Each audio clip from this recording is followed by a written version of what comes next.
What is going on, San Antonio? What is going on, South Texas? My name is Mike Jimenez.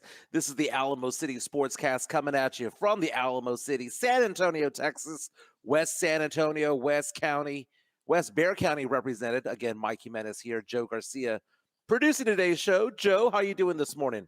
Doing good, man. Always busy. We're both always busy this morning, but yeah, we have some news today to talk about as far as the world of sports is concerned, and it's Spurs Day, so I'm dressed in my Spurs gear. It is Spurs Day, and as Chris Gonzalez reaches out to us on our YouTube stream, asking the question, hey, Mike, guess what day it is? Hump Day is what it is. You can be part of the show if you take part in our YouTube stream. Subscribe to the Alamo City Podcast Network. Like and subscribe. We're also available live right now on Twitter and on Facebook as well.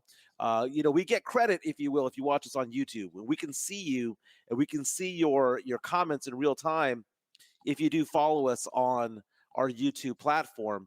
And if you don't follow us on our YouTube platform, do us a favor. Go on there and subscribe anyway, because those numbers kind of help us out as well. This is going to be a fun show. Lots to get into. We had a great show yesterday, Joe. Yesterday, we were balling, man. We were hooping last night, doing the show yesterday, rather.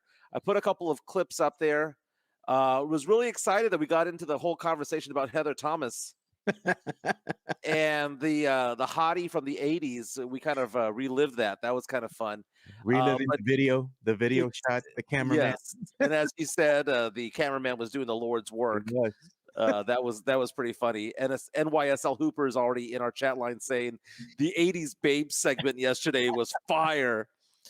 Lots to get into today. The Spurs back in action tonight on the road. Kind of interesting, though, because Las Vegas has the Spurs favored to win tonight on the road. Again, they're playing the Detroit Pistons, the only other team in the NBA that has a worse record than the Spurs. Spurs having a couple of days rest. The Pistons played last night, playing the second half of a back-to-back tonight. Spurs are favored to win this game. And, Joe, I called it earlier this week. Spurs are going to run off 4 in a row. They're going to run off 4 in a row. I'm calling it. It's going to happen. Going to manifest it, okay? Oh, man, dude. So we'll get into that. Toronto Raptors head coach. Do you see what this guy did? The dude went off. We're going to hear from Toronto's head coach because he was pissed off about what happened at last night's game against the LA Lakers, which, by the way, benefited your San Antonio Spurs because the Spurs have a top 6 protected pick that belongs right now to the Toronto Raptors. So we'll talk about that. NFL news. I see a lot of arguments right now on Twitter about these big awards that are handed out, whether it be NFL MVP, Defensive Player of the Year. Are Cowboy fans going to get pissed off again when it comes to it all? We've seen Dak Prescott go from being kind of a laughingstock, a joke, leading the league in interceptions, to suddenly being an MVP candidate. Does he really have a chance? Secondly, Micah Parsons, 3rd year in the NFL. First 2 seasons was runner-up for Defensive Player of the Year. And right now, Vegas thinks that he might be runner-up again. Think about that. Is that a good thing, a bad thing? I mean, is it a good thing to say, well, at least he's one of the top 2 players on defense, right? At the same time, you would think that at some point he'd get an award. Or is he going to become like Tim Duncan? Tim Duncan, one of the greatest defenders of all time, never won Defensive Player of the Year. Is he football's version of Tim Duncan? We'll talk about that as well. NFL news and notes. I saw an interview with Travis Kelce where he's talking about the fact that he didn't play Week 18, even though his teammates wanted him to, not because they needed him out there to win the game, but because they wanted him to hit a certain milestone, and he didn't give a damn. So I found that to be very funny. Other news and notes around town that we'll get into, because, again, not only do we talk sports and pop culture and nostalgia, but, just random things that pop up. Interesting, saw an article today that Northside ISD is considering changing to a 4-day school week. Your kids going to school just 4 days a week. I wonder if that's Monday through Thursday. Is it Tuesday through Friday? Is it Monday, Tuesday, off Wednesday, Thursday, Friday? Would you be okay with that as a parent? Do you think your child would thrive in that type of setting? So we'll get into that as well. Um, some sad news out of Hollywood. An actor passed away that I was a fan of.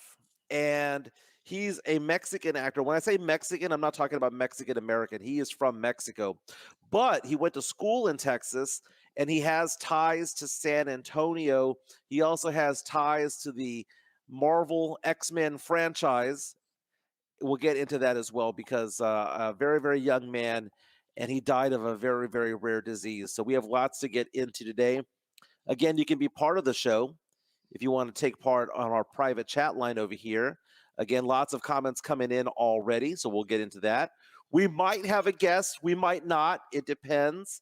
If he pops up, great. If he doesn't, I understand. He's already given notice that he might not be able to make it today. I'm doing the show from home today because I have an 11:30 work Zoom. Joe, I might be unemployed for about 4 weeks or so, man. So maybe we'll talk about that. Switching brokers, possibly. So we'll get into that as well. But it's not that I'd be unemployed. It's just I wouldn't be able to do business. So basically, I'd be twiddling my thumbs for about 4 Hey, weeks if that happens. maybe you can open your own dog walking business or something, Let Duncan You know what? I'm counting them. I got 3 dogs here. I see Daisy, I see Cody, I see Duncan. Duncan, who got stuck under the fence for over 2 hours the other day, is now afraid of the fence. He's going nowhere near it. He gets to about 4 feet of it, turns right back around. He wants none of that smoke anymore. But again, be part of the show. If you want to be part of the show, steer us in certain directions. That's perfectly fine. Let's keep it clean. Let's keep it fun. Let's have a great show out here. Joe, first topic, your San Antonio Spurs. The Spurs have lost, what is it, like 27 out of 29 games? Yeah. Something to that effect. I've lost track.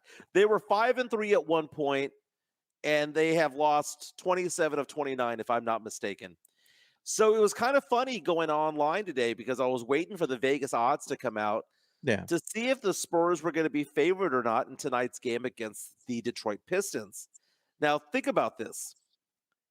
I was wondering this morning, are they going to be favored? And I predicted in my mind that they would be, okay, because Detroit coming off a back-to-back. But we're talking about a battle today at 6 p.m. tip-off from Detroit of a 5-30 Spurs team against an 3-34 Detroit team. Combined record of 8-64. These are two teams that are on track to have two of the worst records in NBA history, yet the Spurs tonight on the road are favored by 3.5 points. Victor Wembanyama, we'll probably see him for what? 24 minutes, but not 24:01, man. He gets to 24 minutes, they're going to sit his ass down unless he's going to go out there and check himself back in. But somebody's got to win this game. Somebody's got to lose this game. Joe, are we going to win tonight? I want to say yes. I do want to say yes, but I don't know what Spurs team's going to show up tonight. Or, if the Pistons are tanking that hard, let's see who they sit. That'll be a telltale sign right there. That is true. Spurs favored by 3.5 points tonight. Again, tip-off at 6 p.m., rather.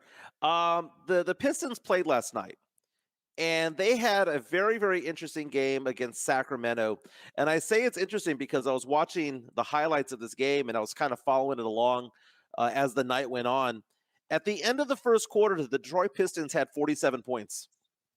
Yeah. They were winning 47-29. 47-29. Up by 18 after one, scoring 47 points, and they lost by 21. They lost 131-110 because they got outscored 39-18 and then 33-15 in the second and fourth quarter. Sacramento went off. But let's look at this lineup here that the Spurs are facing tonight. The Spurs are facing a lineup of Domantas Sabonis. I'm sorry, that's Sacramento's team. I'm sorry. They have a guy named Livers. Jalen Duren, Killian Hayes, Jaden Ivey, Bojan Bogdanovic. I mean, they got some players. They got some pieces. It's like the Spurs. They've got some pieces, but they're not a good team. Yeah. And the Pistons almost broke the record. I think they tied it, if I'm not mistaken, for most consecutive losses in a row. Again, someone's got to win tonight. Victor Wembanyama, though, is somebody who's been going off these days. Victor Wembanyama, Wemby, I mean, I am impressed by him more and more by the day. He may not win Rookie of the Year, but look, he's balling out the last 4 games.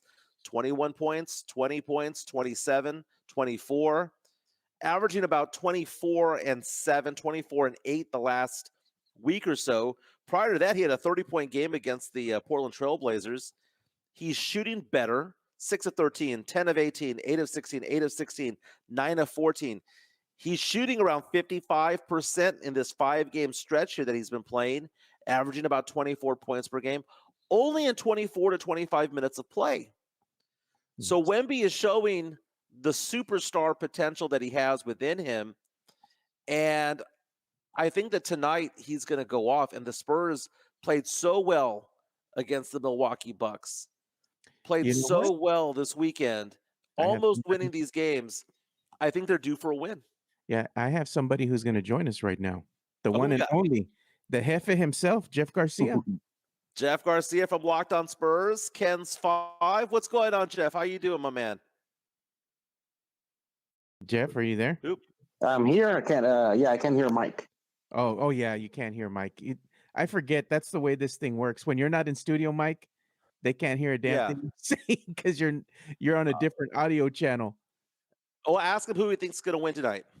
Mike saying, who do you think's going to win tonight, Jeff?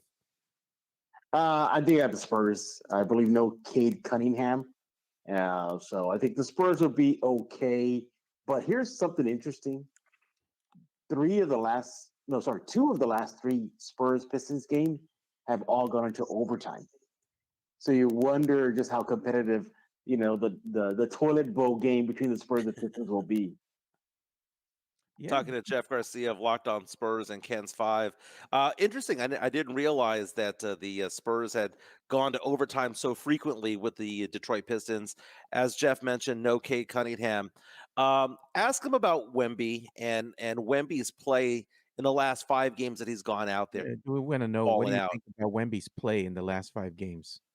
I think he's turned the corner already in his rookie season. I think he did it.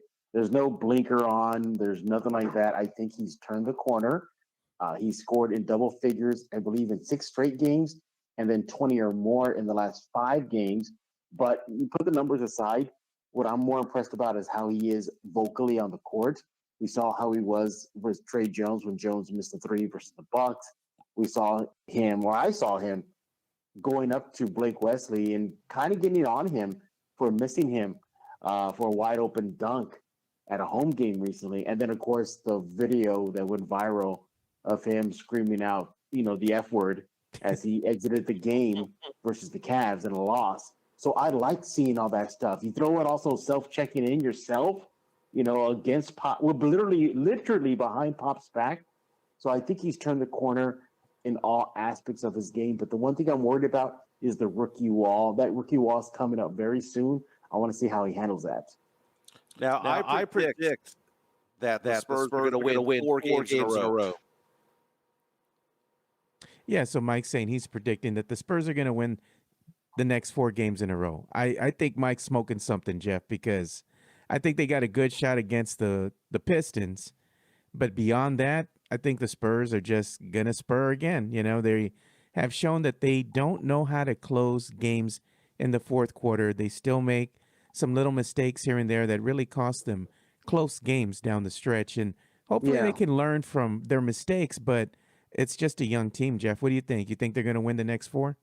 Okay, so I look at the next 4. Pistons, Hornets, Bulls, Hawks. Yeah. So I got them penciled in for a win tonight. They better not lose tonight. Not to the Pistons. But so Hornets, I think it'll be a competitive game, but I would surprise that comes down to the last final minutes. Bulls, I think Bulls get the W on there. So I don't think they'll go 4 straight. And I think Hawks, I think the Spurs will lose that game. I got them going 2-2 in the next 4. Jason Garcia reaches out to us on our YouTube stream saying that he likes the way the Spurs are losing recently, not getting blown out, fighting for that W. And that's the thing. The Spurs have been playing so well lately. Milwaukee, we saw Victor Wembanyama stand up to Giannis Antetokounmpo. We saw them go toe-to-toe with the Cleveland Cavaliers. Those are really good teams, and hopefully the Spurs get something out of it, maybe a confidence boost when it comes to it. Now, we do have someone, Joe, saying that there's a bit of an echo. Yeah, I fixed the echo. I You put fixed the the echo echo? cancellation Yeah, on. I heard it too. The big news, though, that a lot of Spurs fans have been talking about, though, all yesterday morning, all last night was about Dejounte Murray. Sean Sharamia of The Athletic was on a show that features Michelle Beadle of San Antonio on FanDuel, and they were talking about the fact that the Spurs have shown some interest in getting Dejounte Murray back onto the team, according to Sham Charania of The Athletic, a very reputable source. Yeah. Ask Jeff what he thinks about the whole rumor mill involving Dejounte Murray. Yeah, Jeff, we want to know what your take is on the Spurs rumored to be interested in one Dejounte Murray. How well do you think if they went ahead and they did do a trade with Atlanta, bring Dejounte back, do you think it would be a good fit? Well, one, I don't think it's going to happen. First of all, I just don't think they'd have to give up a lot, Jeff, and that's what I was telling Spurs fans. Yeah. Well, that's the thing. But the Spurs can afford it, but do they want to mortgage a big chunk of their assets? Yeah. In Dejounte, I don't know about that. But if it does happen, there's pros and cons. And we'll start off the cons. He tends to be ball dominant. Well, he work in with Wemby in that aspect. You look at the pros.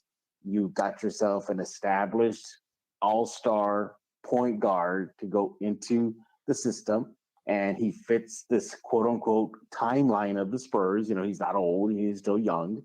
And I think he will definitely be another threat on that court, on both ends of the court. The Spurs, defensively, they got their issues, especially in the perimeter. Yeah. And I think that's where Dejounte would solve that. So you got a guy who's also averaging, I think about 20-ish, 21 points per game right now with Atlanta. I forgot to share your picture, Jeff. And that's with him having the chemistry issues with the Hawks and Trae Young. So he's doing pretty well. So although I don't think ultimately it would happen, I do think it would be a pretty good fit. Yeah, I had to bring up your graphic, with you in the top hat and all the bling all over the place and your private plane and everything, Jeff. Oh my goodness. We got ourselves a tip from Garrett from the Netherlands. I'm gonna go from the Netherlands. We're going worldwide, baby. We're like we're like Pitbull, baby, Mr. Worldwide. So Garrett Vander Kriff says, greetings from the Netherlands. I enjoy listening to you guys as I'm a Dutch Spurs fan. Wanted to ask when Wemby's time restriction is going to be lifted. Yeah, so Jeff, we have a fan here from the Netherlands that just went ahead and gifted us some money here, joining us from on YouTube with the super chat. And he's wanted to know, when do you think Wemby's time restrictions will be lifted? I think the Spurs are going to spur, and I think they're going to take their sweet ass time. I really think so. They're not going to rush him. He threw in the hat. If you saw his post game conference chat, versus I think it was the Cavs, where he said that he's accepted it, that he's just going to roll with it. But he did send out a warning shot to the rest of the league, saying once it's lifted, it's game on. So, what this is just so outstanding about him is that his stretch of games right now is on a minutes restriction. So imagine he was playing 30 or more minutes right now. Those numbers must be just insane. Perhaps the Spurs do beat the Bucks, or they do beat the Cavs. So I think once that minutes restriction comes up, then this team could possibly start seeing a lot of wins. They got to do it this month, though. This is the softest month of the schedule right now. This is where it has to happen. Yeah. I think it beefs up again, right? Because after these next four, Yeah. You got what? Yeah, it You got, does. the Celtics on the schedule, the Sixers, the Thunder, Wizards. You got Wizards, the 76ers, Thunder. the Wolves. Hmm. So they got to do it in this month. This is like they got to do it. If they're going to get some wins of the season, they have to do it now. Yeah, the rest of the season, as far as the teams that they're playing, they're not easy wins for the San Antonio Spurs. It's going to be, like you said, the softest part of the schedule that they have the best opportunity to string together some wins. And Jeff, let's not forget, we have the infamous rodeo road trip knocking Yeah, on it's the around the door here. corner. It's going to be Yep. coming up. So that's going to be Yeah. brutal. Do you think the Spurs go winless on the road trip this season? No, I think they get one or two. When does it start? It starts February, right? So was Yeah, that like February. let me get here. So February 7th, I believe, Let's see. against the Heat. Yep. Against the Heat. Yep. Yeah. So I think, the Heat will be a problem for them. The Magic will be a problem for them. The Nets will be a problem for them. Maybe the Raptors, maybe that one. Dallas is going to be a problem for them. The King. Oh, that's a brutal road trip. It is. You know what, Jeff? I'm going Yeah. to be at the game this Friday. So I'll probably be there hanging out with my boy Jonas Clark, who's a producer of the Sports Grind over on, they're on their channel there. So maybe we'll stop by and say hi to you at the game if you're there. Oh yeah, for sure. We go to that spot upstairs where remember me, you, and Jimenez met up one time. Oh yeah, I know which Yeah. one you're taking. I won't say it because then we'll have people hunting us down. But Oh yeah.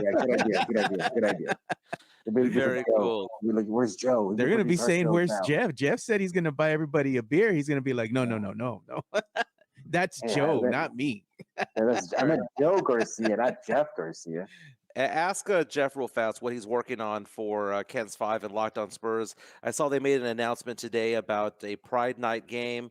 And then also The Rock, don't forget, they're going to have a second job search, if you will. They're going to have people going out there looking for a job over there at The Rock. They need bartenders and whatnot for the new facility out there. Maybe you ask might Jeff what join, he's working Mike. on. You're gonna be jobless here for a couple weeks.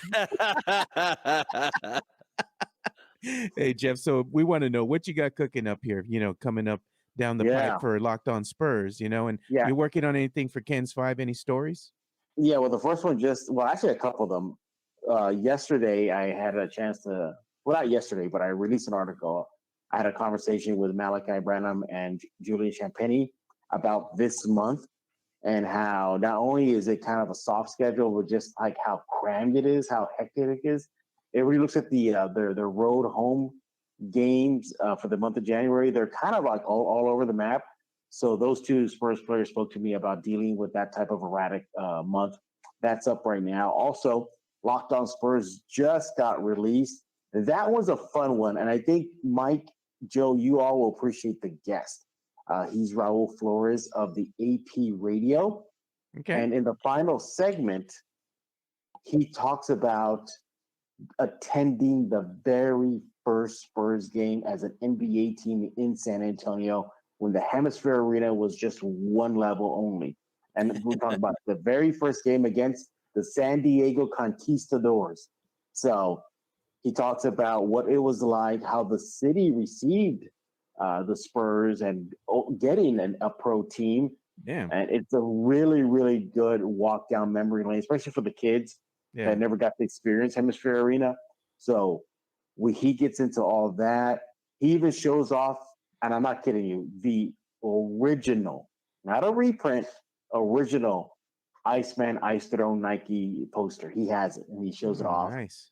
Yeah, so it just got released right now. We also previewed tonight's Spurs-Pistons game, and we also discussed about whether if Wemby has turned the corner or not.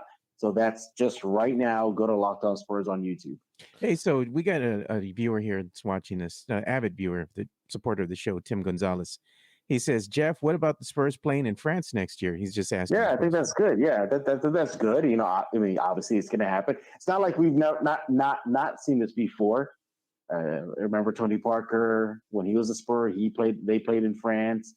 I believe that happened on a couple occasions. I think. So I mean, not too surprising. Obviously, Wemby is the NBA's poster child right now, so they're going to want to promote him. And I think this is a good thing. It's going to help the Spurs the fan base, whatnot. And also, too, the Olympics are right around the corner, too. The 2024 Olympics are this summer. So You're going to be covering the Olympics, Jeff? Man, I wish I could get paid for the Olympics. Cover Team USA and Wemby. You're going to be able to board your private plane and fly right over there, man. Nah. Eating the steak 30,000 feet in the air, right, Mike? That's right, baby. It's a French steak. That's what Jeff Garcia likes. That's Jeff Garcia from Locked On Spurs. Ken's 5. Thank you for being with us today, Jeff. He also reported today that the Spurs announced a Pride Night game at the Frost Bank Center for Friday, January 12th. Exactly. It's going to be It's this Friday. And it's going to be in honor of the LGBTQIA plus community. There's going to be a T-shirt, streetwear involved in all of that. Fans can text Pride to 210-444-5050 to purchase a ticket package. Jeff Garcia, thanks for being on with us today. Yeah, thanks, Jeff. We appreciate you. Not a problem. Talk to y'all later. Bye. Talking about the NBA and what Jeff is going through right there, what I find interesting is that right now the Spurs are on track to have 2 first-round draft picks this upcoming season. Right now, the Spurs have the second worst record in the NBA. And if all things ended the way that they are right now, the Spurs would have somewhere between the first pick and the 6th pick after the lottery, right? Worst case scenario, they're drafting 6th. Best case scenario, number 1. 50% chance, give or take, that they'll be in the top 4. 50% chance, give or take, that they'll be 5 or 6. Then they have that pick over there from Toronto that is top 6 protected. And as of right now, according to Tankathon, the Spurs right now have a pick that is guesstimated to be in the number 8 spot. But what's funny is that I go through all of these different mock drafts, whether it be Fansided, Bleacher Report, The Athletic, CBS Sports, USA Today, ESPN, and all of them. You see all these players, Joe, and you get the idea that its beauty is in the eye of the beholder, because there's some players that are slated on some mocks to be a number 2, 3, or 4 pick, and in a different mock, number 13 or 14. Yeah, and it's just so weird. Then we have some injuries. Nikola Topic, who's considered to be one of the best point guards that is out there compared to SGA, Shai Gilgeous-Alexander. And he has an injury that's going to sideline him for 6 weeks. There's other injuries going out there. So now they're going up and down the draft. Dillingham over at Kentucky is just balling out these days, and he's rising through the ranks right now. So I find it interesting that this draft does not have that number 1 guy like Victor Wembanyama. Last year it was like number 1's going to be Victor Wembanyama. Number 2 was going to be Scoot. Number 3 was going to be Brandon Miller, and then everybody fall in line at that point. This year, it's not like that. This year, it's like, Sarr, Topic, Jacoby Walter, Ron Holland. Ron Holland, rather. People saying Isaiah Collier. You can talk yourself into about 3 or 4, 5 different players at each position that the Spurs are picking at. So it's kind of a weird thing. It is a weird thing, man. It's goes to show you, like every draft is going to be extremely different. While you had big marquee names in last year's draft, Spurs got lucky, got Wemby. This year's draft still has some gems in there, but they're not the marquee names that you were hearing last season. But there's still talent to be had there in this year's draft. I think the Spurs have a better chance if they want to go ahead and make a trade with somebody. Maybe they could fall down a little bit in the draft and actually get more picks and more value if they don't really see anybody there in picks 1 through 5 that they really need to have. Because the player you're getting at 3 is just as talented as the one you're getting at 8. Exactly. There's not a tier 1 level. Yeah. And Spurs fans, a lot of them are getting really excited about Rob Dillingham, who's a point guard. He's a combo guard who plays for Kentucky. And he's compared to Kemba Walker. Yeah. Kemba Walker, is he a point guard or is he a shooting guard? He's kind of just a guard, right? He's a 1-2, right? Yeah. And, this is a guy that is not as tall. He's 6'3". He's 176 pounds. But the guy can just knock down 3 after 3 after 3, and that's what the Spurs need. The Spurs need guys who can put the ball in the hoop. Especially from beyond the arc. They're not a very good 3-point shooting team. Exactly, because you can't go out there with a lineup of Trey Jones and Jeremy Sohan because neither one of them can knock down a jumper. Oh, come on, man. No Jeremy Sohan slander today, Mike. Dude, I'm lumping in with Trey Jones. If you look at collectively, they can't shoot. Yeah. Right? And it's not like Wemby's lights out from three either. I mean, he's barely at 30%. So you can't have three players that are out there like that. And then you have a streaky Zach Collins. The Spurs need guys who can fill the cup. And that's why Nick Topic and Dillingham are probably the two players that I am most excited about. I always get this guy's name mispronounced, and I'll learn it better. Is it Risa Shea? Who's also in the draft, considered to be a top 5 prospect. That guy can shoot lights out as well. You know, one of the things that I was going to say, man, Zach Collins, he's been out of the lineup. Spurs have actually looked more competitive and played better defensively without Zach Collins. What does that tell you, man? Yeah, that Zach Collins contract is looking like trash by the day, man. It was a bad move by the San Antonio Spurs. Zach Collins, I know that some of the Spurs fans are enamored with him. I'm not one of those, and neither is Leja. We have a nickname for him. We call him Booty Crumbs. Yeah. Because most nights, what's going to happen is he's just going to get beat defensively. He's a defensive liability when he's out there with the Spurs. Beyond him putting up some points, you need defense to win the game. And unfortunately, Collins isn't that guy. Well, let's take a look at this. Next year, Collins is owed $16.7 million. He's the third highest paid Spur as of right now next season. After that, he's going to be the second highest paid Spur for the 25-26 season, and then he becomes a free agent. But the weird thing about it is that a lot of Spurs fans are telling me, well, we'll figure things out during free agency. With what cap space? They don't have Spurs blew their cap space and have no veterans to show for it. Okay, so here's who we have under contract next year. We have Devin Vassell jumping from $6 million to $29 million. Okay, that's the going rate for what he does. So $29 million. Keldon Johnson at 19. Zach Collins at just under 17. Wemby at just under 13. Devontae Graham is still on the team for $12.5 million next year. Yeah, you've got Trey Jones at 9. Then you've got Sohan at 5, Branham at 3, Champagnie at 3, Blake Wesley at 2.5, and then you have some team options on a Charles Bassey. They could team option him for 2.5, and then you have City Sissoko. So I'm going to count that. That's 1, 2, 3, 4, 5, 6, 7, 8, 9, 10, 11, 12. That's 13 players. The Spurs are going to trot out there the same team that they have out there right now, plus whoever they get as a first-round draft pick if they get 1 or 2 this year. So the idea that the Spurs are going to suddenly just going to sign all these pieces either means the Spurs are going to trade for a vet. That's the only way they're going to do it. They're going to trade for a vet. What valuable assets do the Spurs have? They're going to trade for. They're going to get rid of Sohan. Who wants him? Sohan and Keldon. Who wants him? Some people like Sohan, and Sohan might be a good player for a good team. Case in point, Derek White, Boston Celtics. Derek White right now is playing like a top 25 player in the NBA. He's been top set 25, free. Top 30. Yeah. Dude, you put Derek White on the Detroit Pistons, you put him on the San Antonio Spurs, he's nothing. Okay? He thrives being around better players. And I think that that's the Sohan effect in a way that Sohan's going to go someplace else in a few years and might start to become a very, very good player because of a better system for him, for how he's utilized, and also because he wouldn't be the number one option. He would not be asked to be point guard. He wouldn't be asked to do this and the other.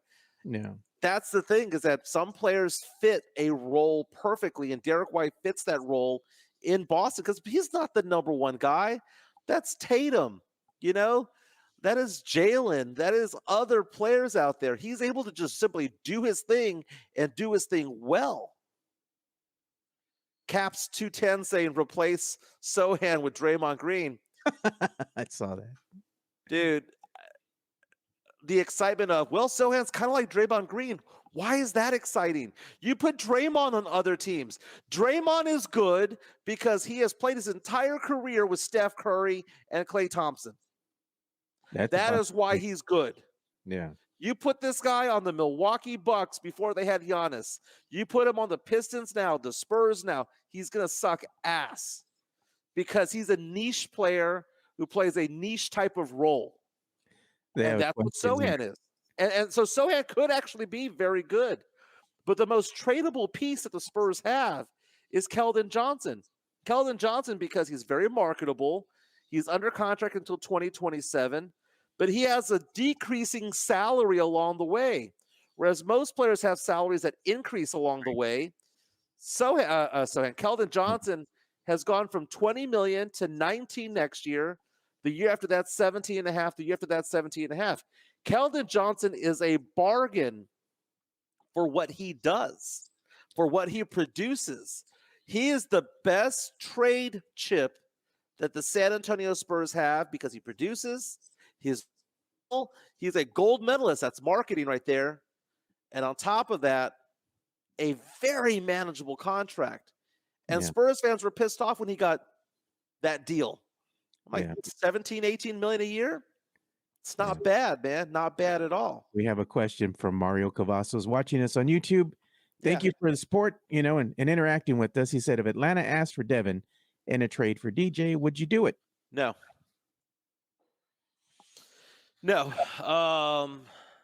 It would basically be, and I don't think that they would because you have Trae Young over there who kind of fits a very similar, he's their shooting guard over there. So I don't think that they would. This comment right here is just something you would say. It's something I have said. Yep. Jacob reached out to Spurs fans only like Jeremy because he colors his hair. I mean, we watch the same games, man. We watch the same games. I don't see what other people are seeing. And it's not me being a hater. I'm just looking around going, I mean, oh, man. Look at that one. James Molina. Draymond Green is Sohan's ceiling. What are we expecting him to be? Well, Draymond Green was never a point guard, right? He brought the ball up every once in a while, but was never a point guard. Cap's coming out and saying that Keldon has value for sure. That's our only trade piece. And then the other pieces of the Spurs have are expiring contracts. That would be Doug McDermott. Doug McDermott on a good team might actually be a very, very good fit for a team like a Denver, for a team like a Clippers team. Go out there and be the fourth or fifth guy or be the second guy off the bench. Doug McDermott can do that. He might not be very good defensively, but offensively, the guy knocks down threes, man. He knocks down threes. Hey, let's turn our attention to the Toronto Raptors. Again, the Spurs have a top 6 protected pick of the Toronto Raptors. The Raptors lost last night by 1 point to the LA Lakers. And after the game, the head coach of the Toronto Raptors lost his mind. Let me know when you've got that, by the way, because the Toronto Raptors head coach was furious because the Raptors were up before the fourth quarter started. They were up by 1 point, but what pissed off the head coach Darko Rajakovic is the fact that the Raptors only had 2 free throw attempts in the fourth quarter, while as the LA Lakers, LeBron James, Anthony Davis had more than 20 in the final frame. Yeah. They lost by one. We got the video ready to go.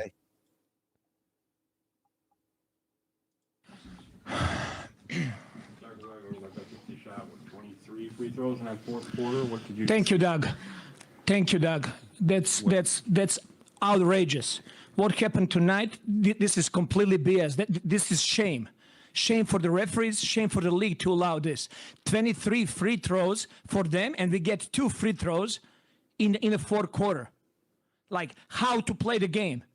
I understand respect for all stars and all that, but we have star players on our team as well.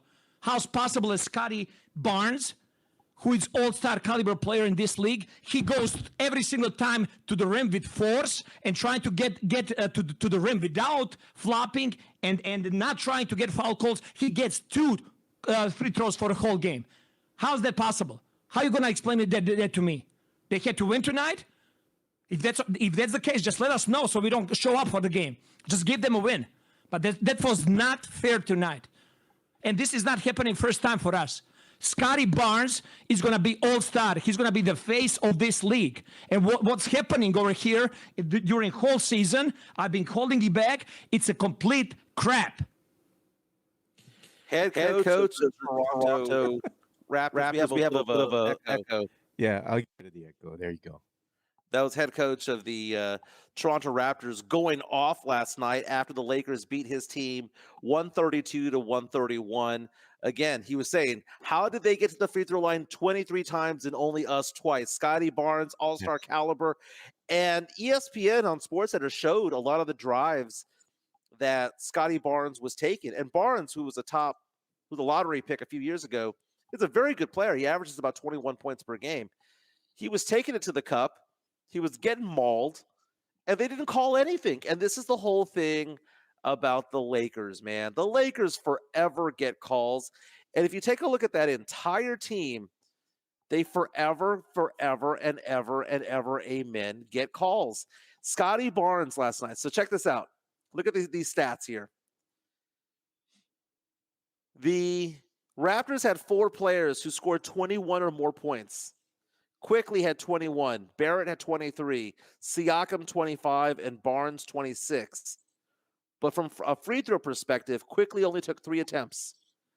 Barrett took only 3 attempts. Scotty Barnes, who, as the head coach was mentioning, bangs bodies, is trying to get contact without flopping, 2 attempts. Pascal Siakam, just 3 attempts. Collectively, 11 the entire night, and they played a combined 120 minutes. But you go over to the Lakers side of the house. Anthony Davis had 14 attempts on his own.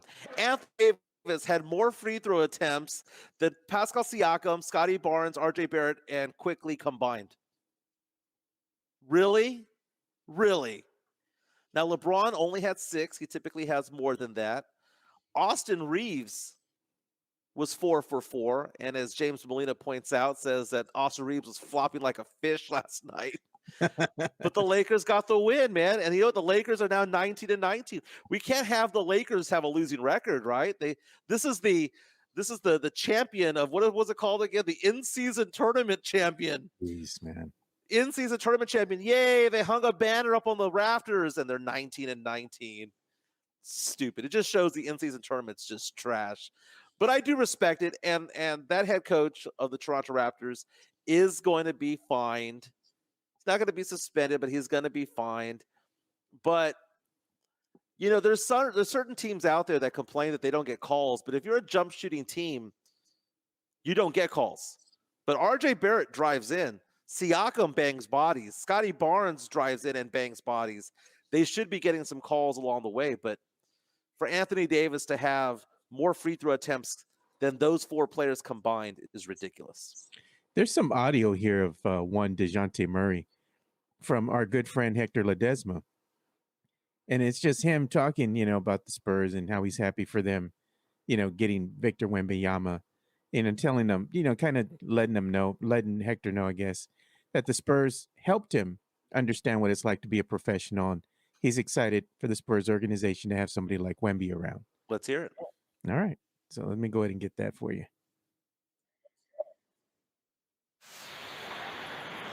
Let me go ahead and get the video here on screen so y'all can see. Okay.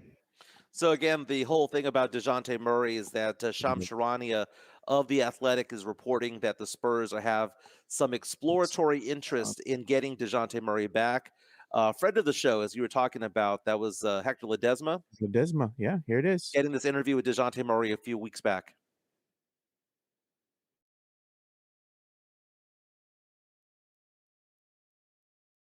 I'm not hearing anything on my end.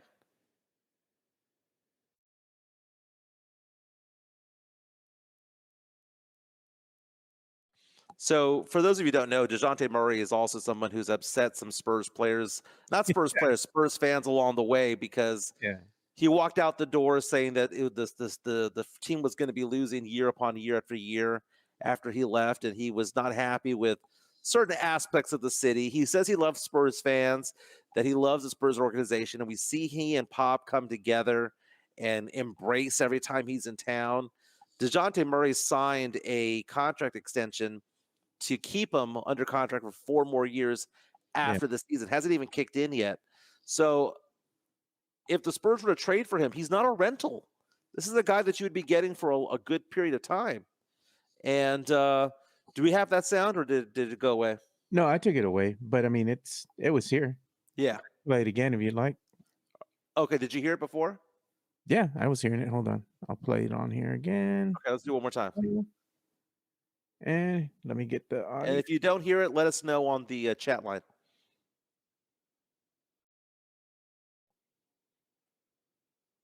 Yeah, y'all probably can't hear it, man. But Okay, very for cool. whatever reason, that video doesn't want to play. I don't know why. We'll just move on. Let's move on to the NFL, because I was taking a look at the Vegas odds on NFL MVP and also looking at the Vegas odds when it comes to Defensive Player of the Year. And it's predicting that Cowboy fans are going to get pissed off, because it's predicting that Dak Prescott will be runner-up when it comes to MVP, losing out to Lamar Jackson of the Baltimore Ravens. The prediction is also that Micah Parsons will come in second in Defensive Player of the Year to Myles Garrett of the Cleveland Browns, and potentially third behind TJ Watt. What are your thoughts on that? Do you think that Dak Prescott should get the award above Lamar Jackson? I don't think he should, man. If you're looking at what Lamar Jackson has done with the Ravens, they've beaten a better caliber of team. The Cowboys, not so much. You look at their schedule and you see who the Cowboys have beaten, and they haven't been able to beat teams with winning records consistently. The Ravens have. Lamar Jackson has shown that he performs at a very high level against some of the better teams in the NFL. To me, that should be the deciding factor there, you know? My good friend Rudy J from San Antonio Sportscast, he and I were debating this on Facebook earlier today, because he posted his belief that Dak Prescott should be the MVP. And I responded back with, well, the Ravens beat the Niners, Dolphins. Yeah, there you go. Cowboys got their asses handed to them by both of those teams. Yeah. The Ravens also beat the living crap out of the Detroit Lions, and the Cowboys beat the Lions thanks in part By to default. they got by the referees, right? Yeah. The Cowboys lost to the Cardinals. The Ravens beat the Cardinals. So when you take a look at the teams that they played that were similar, the Ravens won. Rudy J was like, well, it's because of the Ravens defense. Well, I'm sure that has something to do with it, but it's not like the Cowboys defense sucks. Cowboys defense has Micah Parsons, has Darren Bland breaking the record for the most pick sixes in a single season. You've got Tank Lawrence back there. You had Stephon Gilmore. Yeah. So no, I don't buy it. And on top of that, I was taking a look at strength of schedule in the NFL. Did you know 32 teams in the NFL, right? So you have the top half 1 through 16, the bottom half 17 through 32 when it comes to strength of schedule. Did you know out of the 14 teams that have made the playoffs this year, 12 of them are on the bottom half of strength of schedule? 12 of the 14 teams in the playoffs this year had a below average strength of schedule. The only 2 teams that had a strong schedule and still made the playoffs happened to be number 1 and 2. Number 1 being the Baltimore Ravens. Number 2, the Houston Texans. They had the 2 hardest schedules in the entire NFL, and both made the playoffs.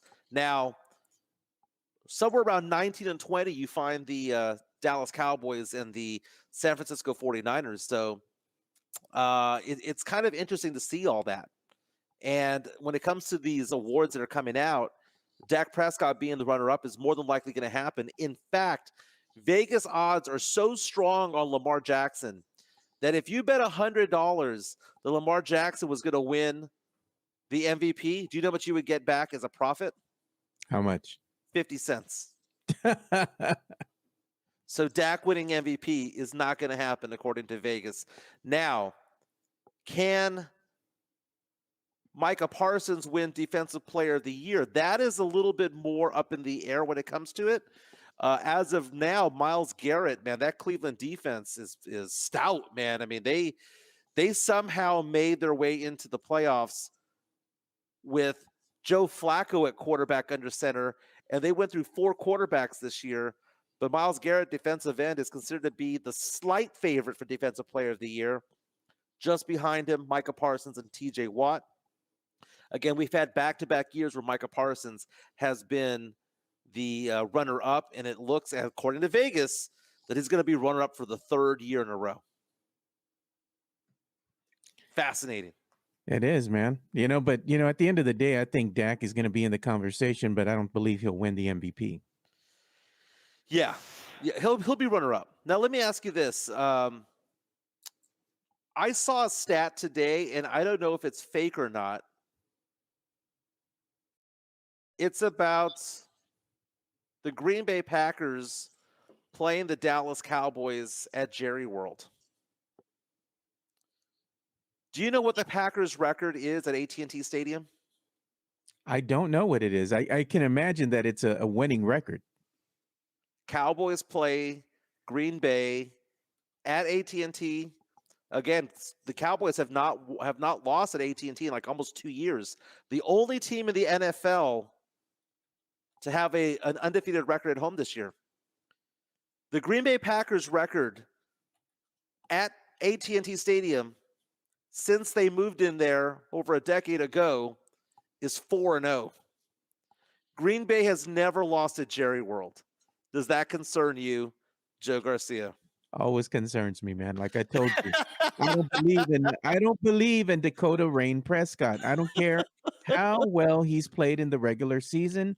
That shit doesn't matter. What matters is how you play in the biggest moments. When the light shines the brightest, Dakota folds like a folding chair, a cheap $2 folding chair. That's Dakota Rain Prescott. Until he can win the big game, he'll prove something to me. But right now, I don't have no faith in him. No faith. No faith. Okay.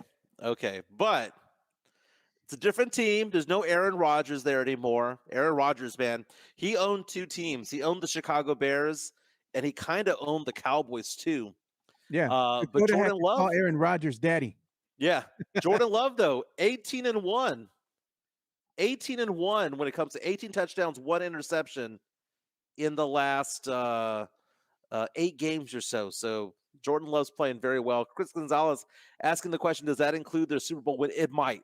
But the fact of the matter is that they win there. All they do is win. It was kind of like Kyler Murray. For a while there, all he did was win at Jerry World, whether it be in college or in the NFL or in high school. All he did was win there. There's something to be said about that. But the Cowboys are favored by over a touchdown to win the first round of the playoffs. 3:25 kickoff on Sunday. Surprised that they're not playing the Sunday night game, but it's 3:25 kickoff from Jerry World. I think the Cowboys are going to win. Yeah, look at that. Jacob Eric's laughing. He says he loves when I call Dakota by his full name. I ain't buying no Prescott jersey. I'll tell you that right now. I don't care if anybody gave it to me. You got the receipt because I'm taking that sucker back. That's kind of funny, man. Hey, let's go into some interesting news around San Antonio. Okay, and again, we talk a lot about sports. We did an hour of sports talk, but let's kind of just switch gears a little bit. Found it interesting. There was an article on WOAI.com today, and I saw it on other areas as well, talking about the fact that Northside ISD, which is the largest school district in San Antonio, over 100,000 students, including one of mine, actually 2 of mine, is tinkering with the idea, and they're asking parents, yes or no, would you be supportive of this, of changing it up from a 5-day week to a 4-day school week? Okay, so most kids go in, like my kid goes in around 8:35, gets out at 3:45. So it goes in there, so that's like 9, 10, 11, 12, 1, 2, 3. So it goes in for 7 hours, right? having middle schools and high schools, not the elementaries, middle schools and high schools, go to a 4-day week where they're there for 10 hours. So I'm assuming they get there a little bit early. Maybe they get there at 8. Maybe they leave at 6. They put in a full day's work just like we do, but might have Friday, Saturday, and Sunday off. And the district is saying that they can't do this for the next 2 years, right? The earliest that they can do this is the 2026, 27 calendar, I believe, or something to that effect. But it would affect only middle schools and high schools. There are other districts, I think Medina Valley might be looking at this as well. And there's other districts around the state who have either implemented this or have become so interested in this that they're exploring this as an option. I like it. I like this for school. I like this for just life in general to do it this way. Henry Ford has been around, has been dead for years, right? Oh, If you don't know who Henry Ford is, right? The car maker, right? We have Ford F-150s and whatnot. He's the one who instituted the whole 5-day work week, 9 to 6, 8 to 5. We have him to blame for that. I would much rather work 4 days at 10 hours than and have 3 days off than have just 2 days off. Having 2 days off, like if I'm off on Saturday, Saturday's great, right? But I can't enjoy Sunday because I know I have to like switch gears and go into work mode around 5 p.m., 6 p.m. I don't know if that makes any sense. Yeah, you're talking about that schedule. That's currently my schedule. Today is my Friday. So I'm going to be off for the next 3 days because I work 4 10-hour shifts in a row. Yeah. So North Side, or not North Side, but the school districts even tinkering with the idea of having the kids go 4 days out of the 5-day, let's say normal school schedule. What's that going to do with the parents? So you got parents that are working, right? Are they just going to go ahead and say, are you going to give us a 4-day work week as well? Go along with it. Yeah, because let's be honest. These are going to be kids that aren't like little kids that you're going to need daycare and attention, need to go ahead and give them special attention.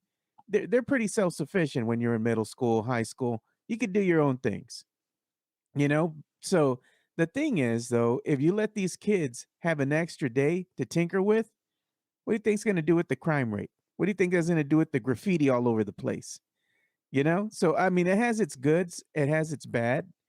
But at the end of the day, I think that the school district would do this just to save operating costs. That's what it boils down to. So someone asked the question, Chris Gonzalez on our YouTube stream asking the questions, do teachers get a 4-day work week and would they be, or Sam Salinas actually asked the question, teachers would be expected to continue 5 days. And actually districts that have implemented this have not done that. I'm looking at an article right now on NPR News, which was dated November 8th of 2023, so just 2 months ago, was talking about the fact that there are some states that are already doing this in large numbers. In Missouri, 30% of the districts over there have 4-day school weeks. In Colorado, 67%. And in Texas, more than 24 school districts have already switched to a 4-day school week. So this is not like pie in the sky thinking, it'll never happen. It's already happening and gaining momentum. Now, that article on NPR was saying that the reason why they're doing this, one of the big reasons, is for teacher retention, because teachers are leaving the field or not getting into the field at all. Yeah. I have a friend of mine, Kim, who was a teacher of the year, high school teacher of the year for her school here locally, did a fantastic job, did it for a decade, and decided that she just didn't want to be a teacher anymore and went into finance like me, and I trained her. And why was that? It's because, A, teachers don't get paid dick. Yeah. Okay? They have to put up with parents who believe their kids don't do anything wrong. They have to put up with administrators who fear for their who fear bad test scores and things like that. They have to deal with things like school shooting drills. I haven't had a shooting drill at an office building that I've been at, but schools do, right? So bad pay, bad morale, shitty parents, crappy administrators working 50, 60, 70 hours a week, having to pay out of pocket for their own expenses.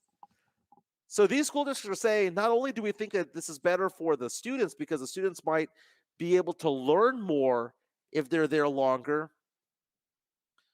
but for the teachers, it's an incentive to say, hey, come work here. It's only 4 days a week. You get 3 days off, and on top of that, you got the summers off.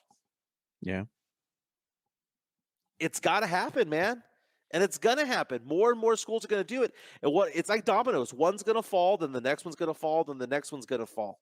If Northside does it, then everybody else will follow suit. Jacob reaches out to us on our YouTube stream. That just means the high school pregnancy rate will go up. We're looking at you, John Jay. I mean, growing up back in the day, Holmes High School had a daycare, an on-site daycare, and it wasn't for the teachers. Man. Alonzo reaches out and says, hey, I'm dropping you off today, mijo. Alonzo reaches out on our YouTube stream saying, I believe a school district does that here in the RGV. Yeah, I had read that there were 27 school districts as of 2021 in Texas that did it. So I'm sure that number is a little bit higher now. Yeah. But you need to have a big school district do it. Big school district do it. And then if that improves test scores, because I mean, think about it this way. You know, you go to a school, you go to like, my daughter's in middle school, right? And she has to go to like 8 classes in 7 hours and somehow fit in lunch, right? You go into a class, part of it is changing classes, you know, that's 6 minutes to go from one class to the next. And then on top of that, you have to take roll. And then at the end of the class, you have to like, you know, settle down, get your bags together and all that stuff. There's so much lost time in that 1 hour class time, right? So if you have it a little bit longer, it's going to be better. Dude, when I was in college, my Tuesday, Thursday classes were so much better than my Monday, Wednesday, Friday classes, even though Tuesday, Thursday classes were an hour and a half long as opposed to just 55 minutes. I'm with Chris Gonzalez, dude. Get rid of all the damn tests. That test nonsense has been the biggest money grab ever. There's got to be something that shows whether or not you understand the material. I understand that tests are biased because there's a bias when it comes to testing because, you know, there's the way that it's written. I'll give you an example. A good friend of mine talks about the fact that he missed a test question growing up, and he realized that it was something that was biased. Was they asked a question about having a mantle in your home, and he goes, "I don't know what the fuck a mantle was." You know, that is something that higher end homes might have. Yeah. You know, but if you live in an apartment complex, if you live in a trailer, if you live in a manufactured home, if you live in most houses in Texas, you don't have mantles. Yeah.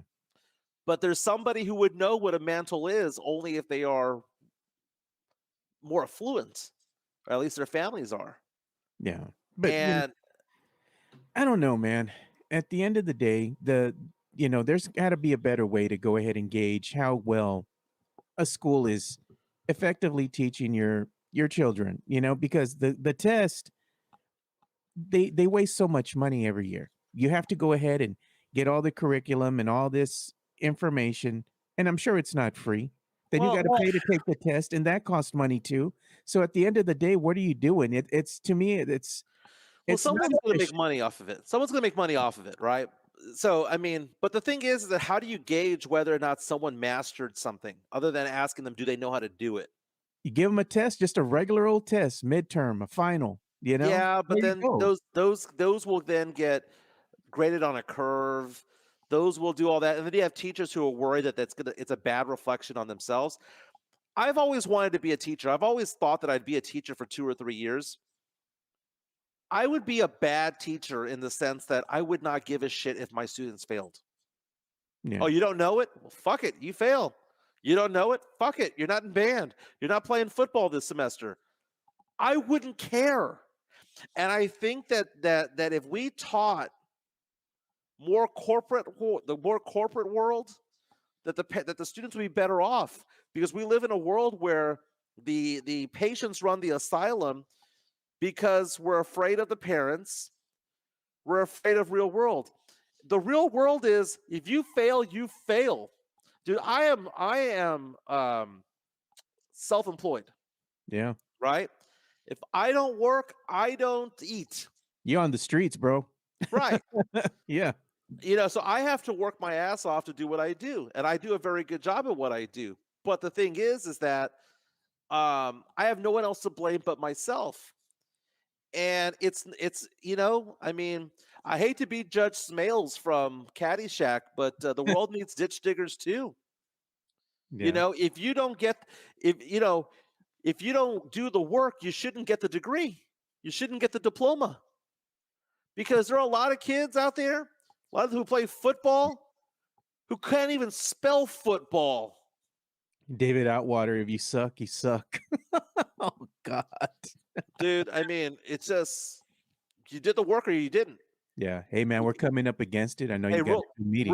real fast before we go, I wanted to say R.I.P. Yeah. Rest in peace to an actor that Yeah, I'm gonna has put San him up. Antonio ties, man. There he is. Adon Canto. Adam Canto. Yeah. Adon Canto. Adon, A-D-A-N. Yeah, so they misspelled it on that one, so Yep. my bad. Adon Canto was an actor who I thought has a very, very fascinating story.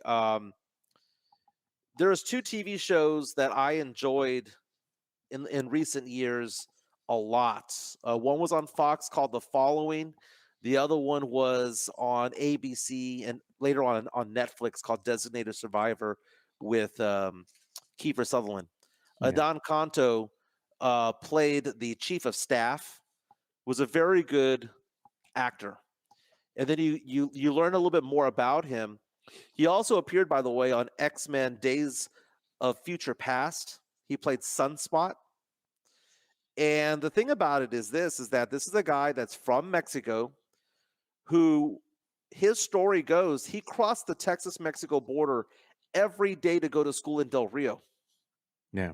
So was that Acuna? I think that's Acuna to Del Rio. And long story short, when it came to it all, he has some ties to San Antonio because Michael Morales, the famed 4-time Grammy-winning producer, would work with Adon Canto when it came to music and singing and stuff like that. So he was kind of a musical guy along the way. He had a band also in Mexico that performed a Mexican style of jazz. And Adon Canto passed away at the age of 42. And I woke up this morning to these posts on Instagram of people reaching out saying RIP to him because these were people that were on Designated Survivor and The Following. And I was like, oh my God, he died. He actually died of a very rare cancer. It's a cancer of the appendix. Damn, that is strange, dude. Yeah, and he was on a TV show currently on Fox that I was not very familiar with, that he had taken off after season 2, but said that he would come back sometime in season 3. But his health deteriorated and he passed away. Very, very talented young man, very, very handsome man. My wife would always talk about how good looking he is. But he's passed away at the age of 42. Again, Mexican, San Antonio ties, very good actor, gone too soon. Adon Canto at the age of 42. Again, Spurs play tonight, 6 p.m. tip-off against the Detroit Pistons. This is the first of 4 games that they're going to win in a row. Spurs favored by 3.5 points. Wemby's going to go out there. I'll predict 26 points, 11 rebounds, and 4 blocks. 26, 11, and 4. Not a bad stat line. And zero self-check-ins. That's I'll go out predicting. them here, Mike. I'll say the Spurs will go ahead and beat the Pistons by at least 10 plus points. Cover that spread, baby. I don't care if they cover the spread or not. Just win the game. Just give us something, baby. That is Joe Garcia. My name's Mike Jimenez. Thank you to Jeff Garcia, Moneybags from Locked On Spurs at Ken's 5. Don't forget to follow Jeff Garcia on Twitter at Jeff G Spurs Zone. Don't forget to follow him on the YouTube YouTube. platform, on Spotify for Locked On Spurs, your daily Spurs content. Thank you to all our listeners. And again, before you leave, hit the like button, share us on Facebook, share us on Instagram, share us on TikTok, share us on Twitter. Let people know we're doing what we're doing. This has been a fun show. We'll be back tomorrow. Right. See you fellas tomorrow.